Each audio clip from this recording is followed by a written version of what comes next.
When you've got questions, he always has an answer. It's Sean Hannity this afternoon at 2, right before Joe Walsh at 5 on AM 560.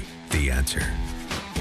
Top of the morning, Dan and Amy. The issue of stolen valor is a real one, just ask Dick Blumenthal, although for some reason it didn't derail his path to the United States Senate. And it's come up again in the context of Nathan Phillips, the Native American involved in that confrontation, precipitating that confrontation with Covington High School students at the Lincoln Memorial over the weekend. That's become an international story. And I feel like he's loving all of this attention. Well, there was some concern about or some questions raised, just doing some simple math, about Phillips when he was being reported as a Vietnam veteran, because he was also being reported as being 64 years old. So that would have put him, if he's 64, then he would have been, 16 in 1972? Oh. So I'm glad you do the math.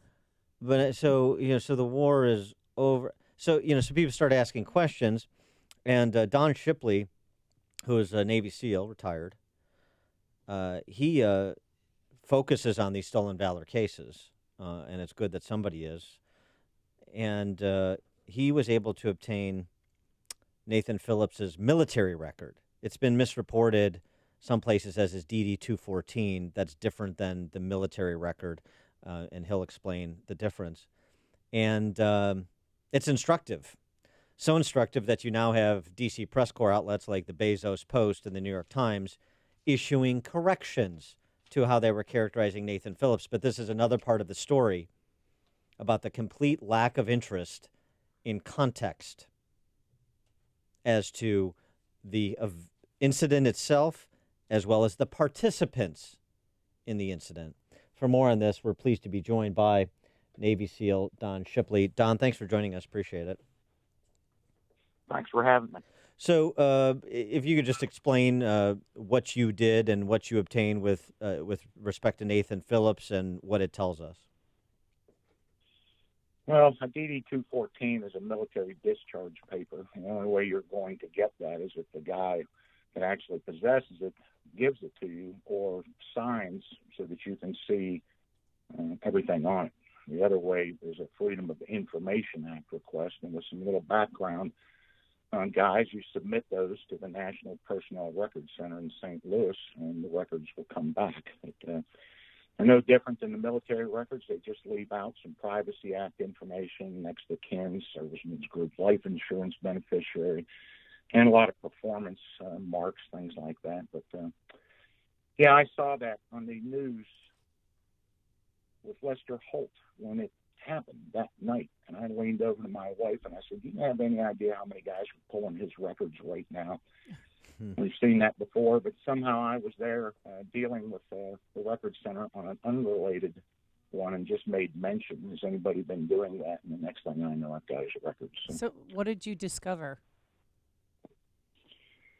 That typical stuff, I would think. A lot of these guys that scream a lot of that stuff to the top of their lungs had a bad run in the military.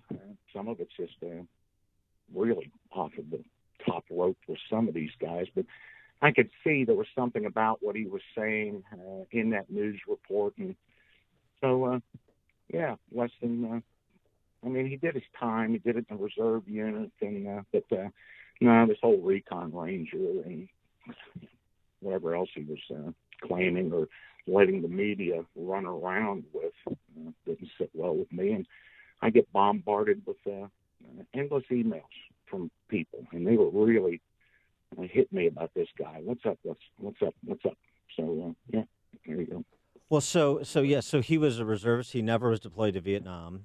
There are, at least the version of the snapshot I saw online, at least three instances of him being reported AWOL, and what are we to take away from any of that, and what should Nathan Phillips have done to, I guess, be forthright about his military record, even if other people were mischaracterizing it without being prompted to do so by him?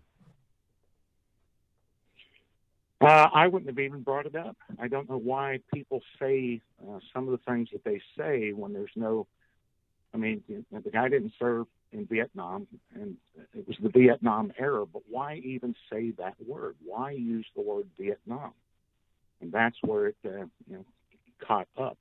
There was a play on words, and these guys are really good at doing that. And, this is how I got involved in this stuff. I got burned by a phony, and I got really angry about it. And I just started coming out swinging years ago with this stuff. But people tend to believe what people tell them. And the more outrageous the story, the easier it is for people. So if I bumped into you on the street and I told you I was a police officer, you'd go, why would he make that up? But then it gets into the bigger things, the Vietnam veteran and just different things like that people will just run with that. And it certainly helped the story out, the harassing the Vietnam vet guys. God bless those guys that served over there. They had a terrible time there, and they had a terrible time when they came back. And now I think it has a lot to do with the way we treat our veterans today from the way we poorly treated the Vietnam veterans. But guys want to jump onto that. They want the pat on the back, free beer. So is there any stolen valor here? No, just set the record straight. Some of the claims in writing, about the Recon Ranger stuff, I don't know where all that comes from. Some guys get misquoted, mistext. I just set the record straight with that. And this Vietnam claim stuff that goes all over the media just drove a lot of people nutty. Well, you're right. I mean, that was certainly part of the initial reporting, that not only is he this, elder, Native American elder, he's also a Vietnam veteran, and how dare you